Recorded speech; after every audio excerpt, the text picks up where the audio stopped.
예, 안녕하세요. 이준석입니다. 예, 지난 한 주 동안 또 추미애 장관이 사고를 쳤죠. 예, 이번 사고는 제가 봤을 때 꽤 심각해 보입니다. 우리가 이제 수사 지휘권이라는 개념을 이 헌정사에 3번 사용했다, 이렇게 이야기를 하는데, 강정구 교수 예전에 수사 지휘할 때 한번 나왔었고, 그 다음에 이제 검언유착이라고 이제 여권 측에서 이름 붙였던 그 사건, 한동훈 검사 건에 대해 가지고 수사 지휘권이 한번 발동되었고, 그리고 이번에 추미애 장관이 이제 3번째로 수사지휘권을 발동했는데, 여러분 여기서 심각하게 봐야 될 것이 뭐냐면은, 수사지휘권을 추미애 장관이 2번 발동하면서 굉장히 이상한 패턴으로 발동을 합니다. 어떤 사건을 다루고 있는 상황 속에서 여권이 본인들에게 유리한 국면을 만들기 위해서 그러는 것 같은데, 갑자기 범죄자가 등장해요. 또는 지금 범죄 혐의를 받고 있는 사람. 그러니까 지난번에 검언유착건을 본다 하더라도요, 그때 역시 또 다른 이제 그 사모펀드 그 주체였던 이철 씨, 투자회사죠, 거기는. 이철 씨랑 그 다음에 제보자 X라는 사람이 등장해요. 지모 씨인데. 이 사람들이 이제 뭐 옥중에서 이제 무슨 뭐 편지도 보내고 무슨 뭐 이런 거를 하잖아요. 그리고 나와가지고 검찰 쪽과 그리고 언론에서 본인들을 회유하려고 했다. 유시민 잡기 위해 가지고 회의하려고 했다, 이런 식의 뭐 편지나 이런 것들이 나오거든요. 저는 근데 이번에도 보면은 그 라임에 지금 사실상 쩐주라고 알려져 있는 김봉현 씨의 자필 편지가 하나 나온 거예요. 자, 이게 매번 어떤 패턴이냐면요, 자기들이 그 사실 우리 사회에서 이제 금융 사기나 아니면 금융 범죄 이런 것들, 투자 사기 이런 것들로 이미 취재를 받거나 아니면 재판 중인 사람들이 이런 식의 어쨌든 야권의 어쨌든 불리한 문건 하나를 이제 써제끼면은, 그걸 바탕으로 해가지고 추미애 장관은 이제 수사 지휘권을 발동하는 거거든요. 본인이 원하는 방향으로 수사를 이끌어 나가기 위해서. 저는요, 민주당에게 한번 묻고 싶습니다. 도대체 민주당은 왜 이렇게 자꾸 범죄자들과 한 통속이 되어가지고 이런 검찰을 공격하기 위한 일들을 계속 하느냐. 물론 검찰에서 어떤 뭐 비위가 나올 수도 있겠죠. 하지만은 항상 이 여권은 그 범죄자들의 말을 듣고 움직이는 게 아니냐. 수사지휘권을 그래서 추미애 장관이 발동했다 보는 시각도 있지만은 결국 감옥에 있는 사람들이 계속 발동시키는 겁니다. 근데 감옥에 있는 사람들의 목적이라는 거는 저는 아주 단순하다 봐요. 자기 자신이 형량을 줄이고 자기 자신이 져야 되는 어떤 죄의 값을 덜어내기 위해 가지고 이런 식의 행동을 하는 건데, 저는 여기에 어떤 공익성도 없고 어떤 그래서 진실성도 없다, 이렇게 보는 입장이거든요. 그러니까 저는 대한민국 법무부 장관이라는 사람이 이런 사람들하고 결탁했다는 거, 뭐 결탁이라는 표현이 과할 수도 있겠지만은 매번 그들의 메시지에 놀아난다는 거에 대해 가지고 저는 아주 강하게 좀 비판을 하고 싶습니다. 예. 그리고 이번에 김봉현 그 회장이 여러 가지 이제 이야기를 했거든요, 그 종이에서. 저는 그 종이 요약하면 뭐냐면요, 나는 라임의 쩐주가 아닙니다라는 말이 거기 들어가 있어요. 그러니까 나는 책임이 없다라는 말을 하고 싶은 것이고, 그러다 보니까 뒤에 끼워 넣은 말이 뭐냐면은 검찰개혁 같은 소리를 집어넣거든요. 저는 이렇게 말씀드리고 싶은 게, 검찰개혁이란 이 4글자는 이제 대한민국의 수감된 범죄자들이 본인을 정권에 잘 보이게 하려고 들이대는 구호에 지나지 않게 되었습니다. 감옥에 들어간 사람이 검찰 나빠요, 검찰 개혁합시다 이런 식으로 외치면은 갑자기 여당이 돌변해가지고 그들을 옹호하고 그들을 굉장히 공익제보한 사람처럼 대우해주고 그런 식으로 돌아가거든요. 자, 지금 상황에서 가장 이득을 본 사람이 누굴까요? 라임의 김봉현 씨 한번 보시죠. 지금 그분에 대한 수사 인력 대부분이, 라임에 대한 수사 인력 대부분이 이번에 교체가 될 겁니다. 그러면은 사실 범죄자 입장에서는, 아니면은 또 수감된 사람 입장에서는 제일 행복한 거죠. 내 사건을 잘 알고 지금까지 수사했던 사람들이 전부 다 경질되고 좌천되고 이렇게 하면은, 그러면 새로운 수사팀을 꾸려야 되고, 새로운 수사팀을 꾸려가지고 다시 그런 정보를 취득하려 그러면은 엄청난 시간이 걸리게 되고, 결국 이제 대한민국 법무부 또는 대한민국 문재인 정권의 이 외통수가 이제 뭐냐면은, 이런 범죄자들이 검찰개혁 4글자 외치면서 이런 식의 행동을 하면은 계속 놀아날 수밖에 없는 상황을 만들었다, 이렇게 되는 것이거든요. 저는 앞으로 이제 이런 그 국면 참 한심하다, 이렇게 이름을 붙일 수 있을 것 같고요. 라임 말고 이제 옵티머스 펀드 관련해 가지고는, 옵티머스 자산운용 관련해 가지고는 옵티머스의 전신회사를 설립했던 이혁진 씨, 민주당으로 서초구에서 이제 국회의원 출마도 했었고요. 그리고 서울시당 청년위원장까지 지냈으니까 상당히 민주당과 관계가 깊은 인물일 겁니다. 근데 이분이 지금 이제 횡령으로 이제 수사를 받고 있고, 수십억대 횡령 수사를 받고 있고, 그래서 미국에 이제 사실상 도피를 해 있는 상황이다, 이런데, 갑자기 이분이 모든 라디오 프로그램에 갑자기 거의 모든 라디오 프로그램 나와가지고 자기 해명을 하기 시작했어요. 범죄 혐의를 받고 있는 분이거든요. 근데 이분이 나와가지고 옵티머스는 권력형 게이트가 아니다. 그래 나도 나쁜 사람 아니다. 어? 내 이후에 이제 내 회사를 뺏은 사람들이 이런 나쁜 사람들이다. 이렇게 하는 거거든요. 아무리 그래도 그렇지 언론사들이 왜 이렇게 그 범죄에 연루되신 분들을 자꾸 끌어다가 인터뷰를 하고 이렇게 여론 형성을 시도하는 것인지 전 이해가 가지 않습니다. 물론 그 사람들도 자기가 억울한 게 있으면 자기 항변권이 있겠지만은 김봉현 씨는 여권 입장에 봤을 때 검찰개혁 이런 거 외쳐주면서 그들의 환심을 사려고 하는 거고, 이혁진 씨 같은 경우에는 민주당의 환심을 사려고 하는 거죠. 이건 권력형 게이트가 아니다. 뭐 단군 이래 최대 금융사기다. 뭐 이런 식으로 이제 몰아가는 것이거든요. 이철이 장영자 게이트 예전에도 그랬지만은 단군 이래 최대 사기 아니면 큰 사기를 치려 그러면은 굉장히 정관계에 복잡한 거미줄 같은 인맥이 껴야지만 가능한 겁니다. 사기를 쳐서 거의 나라를 해먹으려고 한다든지 아니면은 수천억대 돈을 해먹으려 하면요, 그 과정에 들키지 않아야 되고, 뭐 하다 보면 들키겠죠. 들키면 그 사람 입을 틀어막기 위해 가지고 수많은 로비도 들어갈 것이고, 네? 아니면 애초에 그런 어떤 사기가 가능하기 위해 가지고 금융감독원이라는 일을 구워 삶아야 될지도 모르는 것이고, 엄청나게 큰 사기고 정치권 게이트는 아니다라고 하는 것 자체가 그러니까 어불성설인 거예요. 대부분의 돈이 많이 낀 대형 게이트에는 보면은, 예전에도 보십시오. 예전에 그 김대중 대통령 시절에도 보면은 그 아들들이 보면은 굉장한 게이트건에 다 연루되어가지고 수백억 수천억씩 해먹는 이런 사건들에 연루가 되어 있었던 거 아니겠습니까? 그러니까 저는 이제 그 안에서 이제 그 아들도 뇌물을 받은 경우도 있고 이래가지고 다 뭐 옥살이 한 사람도 있고 이런데, 저는 그런 측면에서 민주당에서 지금 굉장히 위험한 어떤 방어 전략을 할 거라고 있다. 대형 금융사기인데 정관계 로비는 되지 않았다? 게이트는 아니다? 뭐 이런 얘기를 하는 건데, 대한민국 국민들이 지금까지 대한민국 정부 수립 이래로 수많은 게이트를 봐왔는데 말 그대로 웃기고 있네, 이런 겁니다.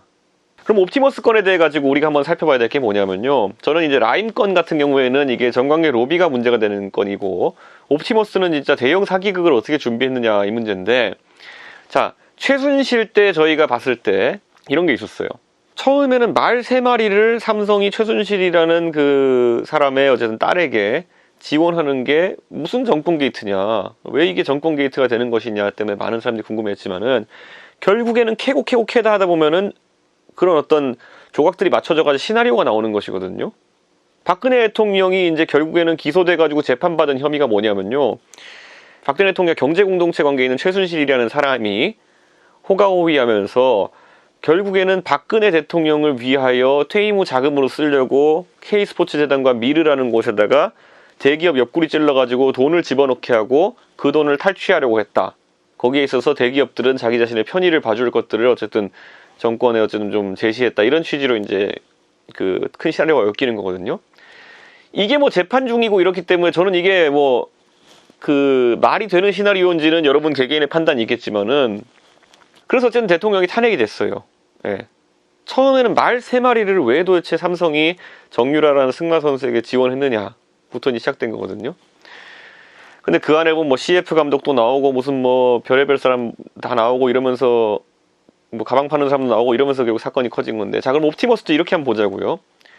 자, 옵티머스가 그럼 단순한 펀드 사기이고 금융 사기이냐를 봤을 때 최순실 게이트랑 비슷하게 우리가 해석할 여지가 있다고 하면요, 이거 아마 여러분 주변의 민주당 지지자들이나 이런 분들에게 한번 설명을 이렇게 한번 해보세요. 어떤 시나리오 해석이 맞아떨어지냐면요, 정권과 아주 밀접한 그런 인사들, 아니면은 이번에 뭐 고문단 꾸려놓은 거 보면 옵티머스 같은 경우에는 뭐 최동욱 전 검찰총장, 이현재 부총리, 이런 아주 고관 대작을 지내신 분들이 어쨌든 고문으로 들어가 있었어요. 어쨌든 이분들이 정권에 아니면 정관계에 여러 가지 로비를 하면서 결국엔 금융감독 기구도 무마시키고, 그 다음에 판매사도 무마시키고, 그래가지고 그 예탁원도 이제 무마시키고 해가지고 결국에는 그 공공기관 매출 채권이라는 말도 안 되는 그런 어떤 수천억대 상품이 있다고 해가지고 이제 상당한 투자금을 유치한 거죠. 자, 첫 번째로 저는 개인 투자자들, 예를 들어 뭐 진영 장관 이름도 나오고 김경엽 의원 이름도 나오고 이렇게 하는데, 이 사람들은 말 그대로 저는 뭐 어떻게 알고 투자했는지 모르겠지만은 큰 문제가 아니다 봐요, 저는. 왜냐면 미끼 비슷하게 저는 생각해요. 그러니까 옵티머스라는 곳에서 펀드를 팔면서 개인 투자자도 그냥 들어온 거죠. 근데 가장 핵심 뭐냐면은 이제 뭐 전파진흥원이니 뭐 이런 공공기관들에서 본인들의 유휴성 자금을 수십억씩 수백억씩 투자를 한 거 아니겠습니까? 자, 여기를 한번 살펴보자는 거죠.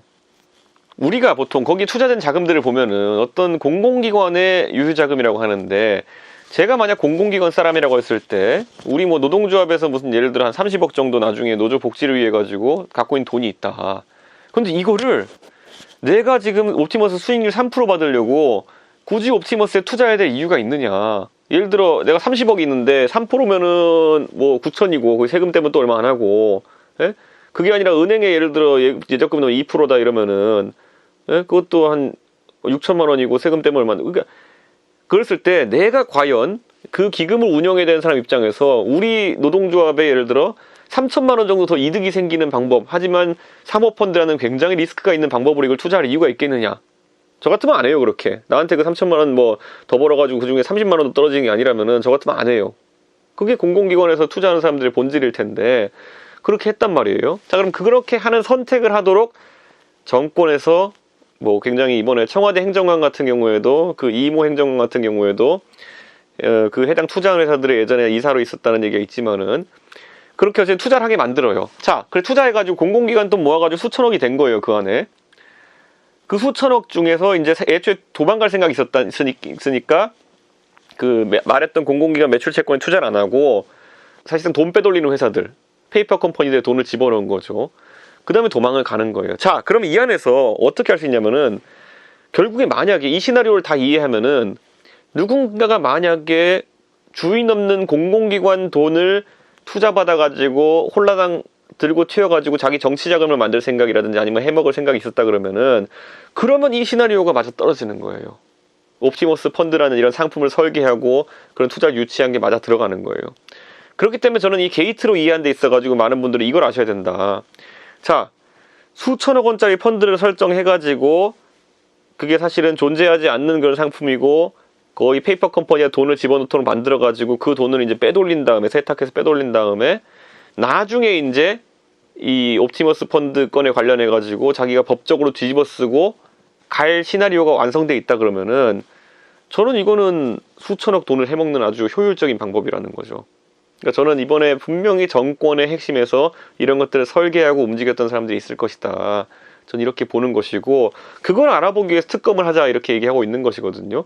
근데 이걸 도저히 이제 민주당에서 받을 수가 없는 그런 이유는 뭐냐면은 잘 생각해 보십시오. 아까 제가 말했던 것처럼 이 수천억 원의 돈이 결국에는 자금 추적을 다 하면 어디로 흘러 들어갔냐를 보았을 때 최종 종착지가 만약에 민주당 관계된 인사다 이렇게 되면은 이건요 최순실 때 보면은 그 K스포츠 미르재단 이런 거 뭐 수십억 이렇게 했다고 해가지고 대통령이 탄핵됐거든요.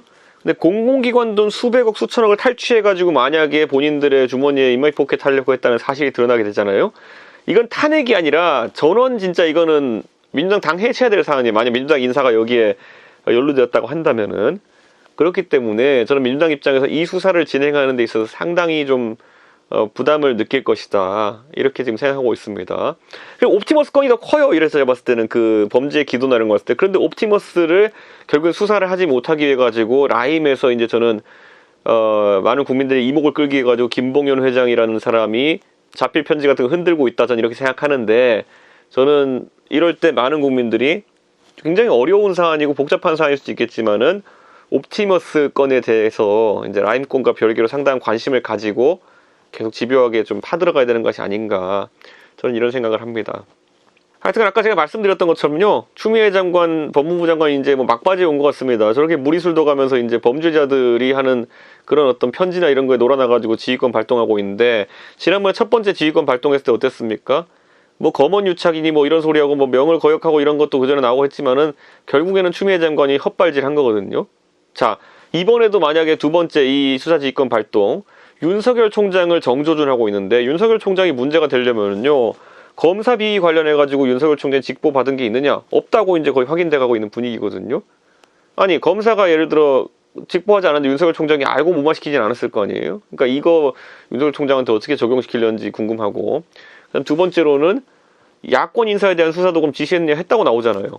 그러니까 이거 갖고는 지휘권 발동해가지고 윤석열 총장 압박할 게 없다 보니까 이미 4건 중에 2건은 무혐의 나고 예전에 여당 의원들이 그렇게 문제없다고 싫댔던 윤석열 총장의 그 장모권이나 이런 것들 들고 나와가지고 이제 압박하는 건데, 얼마나 검찰이 장악하고 싶으면은, 아니면 검찰이 자기 맘대로 돌아가지 않는다고 생각하면은 이런 식으로까지 무리수를 두겠습니까?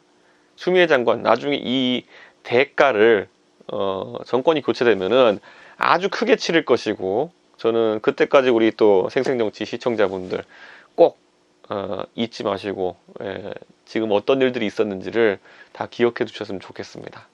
전 이제 라디오 방송하러 가보겠습니다. 오늘 여기까지 하겠습니다. 다음 주에 찾아뵙겠습니다. 감사합니다.